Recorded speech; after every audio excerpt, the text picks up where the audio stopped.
Може би получаваш съвети от роднини, приятели, познати. Спокойно бе, детето ти ще проговори на 3 на 4 с цели изречения, нищо му няма на него. Да, обаче те не са специалисти, те не са логопеди, те не са обследвали детето, не знаят изобщо какво стои в основата на проговарянето. Виждат само върха на айсберга и си мислят, това е детето проговаря и тъй штрак с пръстите и изведнъж почва да говори.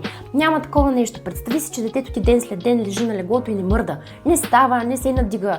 Ти ще стоиш ли спокойно, дори роднините да ти казват, ей, тъй ще скокне един ден и ще почне да тича. Не, ще търсиш помощ, ще търсиш информация, ще търсиш специалисти. По същия начин и с говоренето. Нямаме такова нещо, като изведнъж е проговорило, без да е чувствало специфични затруднения. А тези затруднения, дори ти да не ги виждаш, всъщност те присъстват и се проявяват в детската градина, в училище. Когато ти трябва детето ти да запомня материала, да може да се справя добре в училище, да е успешно там, а на теб да ти е спокойно. Включи се още сега в мини курса Първи стъпки в проговарянето.